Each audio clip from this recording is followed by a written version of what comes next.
Welcome back to the channel. Today we're taking a look at should you play the Game of Thrones miniature game, A Song of Ice and Fire, whatever you want to call it.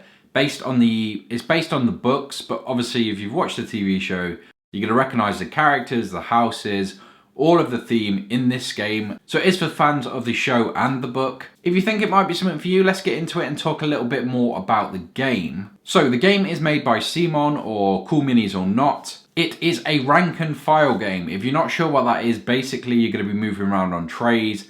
They do actually have quite an impact on the gameplay as well, but we will get into that shortly. Myself, I've only played War of the Ring before, which was a rank and file game. I actually love that game. I was a huge fan of it. And like I mentioned, it makes for some really interesting plays. It makes for a very interesting and different game to what you're used to in your miniature games. And it really feels like an army wading into battle. It's got a ton of options for houses. It's got Starks, it's got Lannisters, it's got Baratheons, Targaryens. Recently added Greyjoys and Martells are on their way. Free folks, neutral houses, all of the stuff you would expect.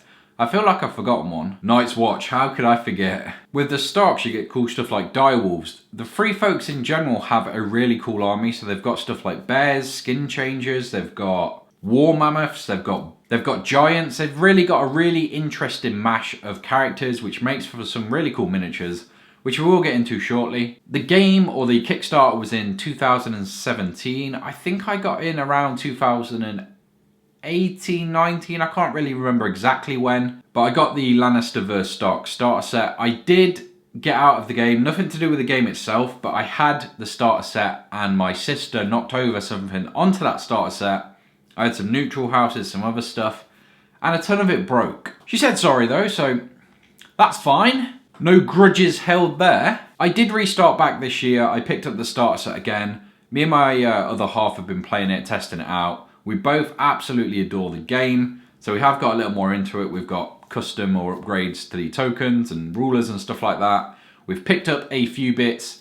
She picked up the Night's Watch. We've grabbed a few hero packs. So we are really invested this time, which I would have been last time. A lot of my friends are massive Game of Thrones fans. So we would have gotten into it had the situation not happened. But that's my experience with the game. Let's get into some stuff which may impact your decision. I've touched on the models already, but some of the free folk stuff is absolutely gorgeous. They get stuff like Wun, which you'll recognise from the show. They get skin changes, so different animals. They can ride bears, which is pretty cool. They get hordes of wildlings. This is a swarm army. If you're going to play the actual units anyway, not the giant monsters, you're just going to swarm the board with these guys. But they're not the only house with interesting stuff. Obviously, Starks get direwolves. They get Robb Stark in his prime. They get berserkers. The Lannisters get pyromancers, the Mountains Brigade, all of that really terrifying stuff that you see in the show and now you can bring to the table. The Greyjoys have the Silence Men, which, if you don't know, is basically a unit with their tongues taken out, which is kind of cool. They get the Everlove Euron, unless you're talking about the TV show. I would say all of the houses are worth playing. I would honestly play any of the houses, except maybe the Bobby B-less Baratheons. Robert Baratheon, even out of his prime, was one of my favourite characters of that house. I quite like Loras, but there's not enough to bring me in there. Marjorie's cool, the Queen of Thorn. Maybe I would play it.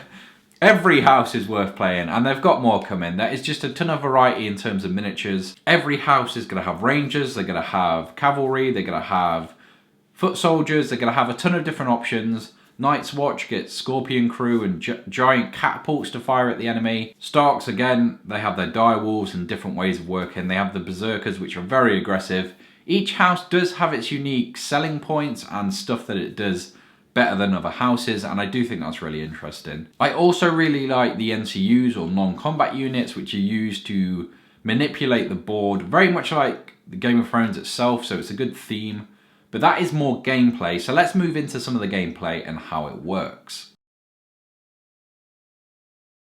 I restarted back this year after watching some Sunday Slaughter during lockdown, and also rereading the books, or actually getting through the books. Well, I say reading, it's an audiobook. It is 2022. I'm joking. There's nothing better than reading a good book, but these are heavy books. It's something I can do in the background whilst I'm doing other stuff, so it is very helpful. It sounds like I'm about to jump into an audiobook commercial, But this episode is actually sponsored by the Magnet Baron. That's right, once again the Magnet Baron has sponsored this episode of Should You Play. If you're looking for magnet solutions, I think A Song of Ice and Fire, this is the perfect game for this. If you magnetize the characters, they stay in the trays a little better, very easy to take out and move around then. Makes it a little easier because sometimes when you move in the tray they can just fall out. I would say this is the best game for magnets. This is one to look out for. And if you do, check out the link in the description for an affiliate link just to help out the channel. Really appreciate any help and thank you to Magnet Baron for the support. So in this game, you'll normally build armies of 30 to 50 points and play in different objective games. So it'll be stuff like hold this objective, wipe out your opponents, secret missions you have to take and complete before your opponent.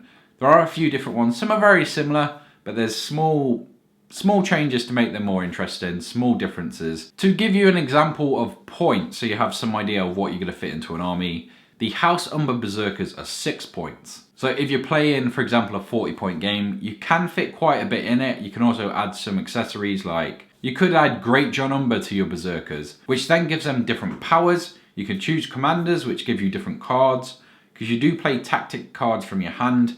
Again, one of my favourite parts of this game. It's that sneaky backstabbing stuff. They don't know what you're going to play, so you can surprise them with cards. Very similar to the NCU board where you can place characters and they can have an impact on the battlefield without fighting, like the players like Littlefinger and Varys. Some of my favourite parts of Game of Thrones brought to life in this game. So mention attachments then. Adding Great John to units is some of my favourite parts of this game as well. It makes it very customisable.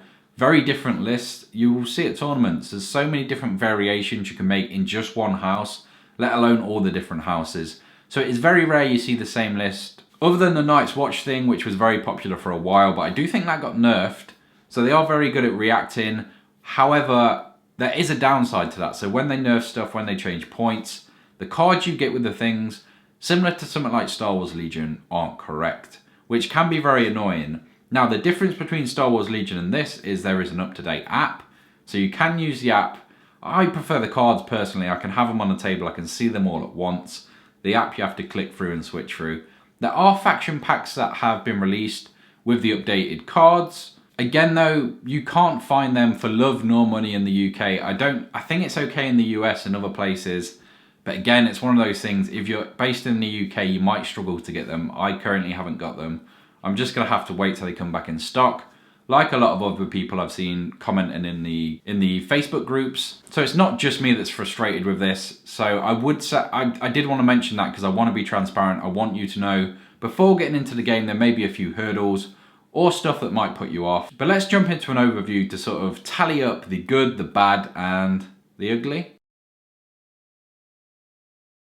I've tried to cover everything I feel that is relevant, but let's look at the positives and negatives. For me, the massive negative, like I've mentioned, here in the UK, we can't get the faction packs. We can't play, I would say, comfortably with the upgraded and updated stuff.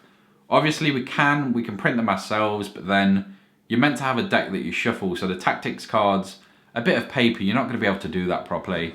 There's ways to do it, but there's so much effort going into it where it should be something that you just get. The pack should be updated. We should have the option to do this. For me though, as annoying as that is, it's not enough to put me off this game. The lore of the books and the TV show, the characters, the houses, the actual gameplay. This is one of my favourite games to play in terms of war games. I think the rule set is really tight and really clever and very thematic. It works very well for Game of Thrones. A lot of backstabbing, a lot of stuff you can do outside of the actual fights to make the match interesting. So for me personally, it's a no-brainer. I still really enjoy the game. There's enough in it that I love the game for what it is. Minus some negatives. There's not really that many though. I will say some combinations, especially when you start out and you don't really know how to deal or combat them, can feel very powerful. It can feel very overpowered, and some of the houses to start with, if you don't have the right units, can feel very weak compared to others. But the counter to that is one of my favourite games gameplay wise. I think they've nailed this. I think it feels exactly like Game of Thrones. The NCUs and tactics cards add really interesting and unique aspects to this game you won't find anywhere else. The miniatures look great, the houses look great, they are constantly adding. We've got Martells coming at some point, it has been announced. So I'm very excited to get Oberyn to the board. It looks like a very healthy game, and with the announcement of new houses and new packs constantly, it's one that's going to be sticking around. So if you think this is a game for you, let me know in the comments below. This is a good time to finish because the sun is kicking up something fierce over there and it's completely washed out the scene. Let me know in the comments any questions you have on the game or any comments. If you're a veteran of the game, let people know why they should get it. That's all I've got for this episode. I hope you've enjoyed it, and I will catch you in the next one.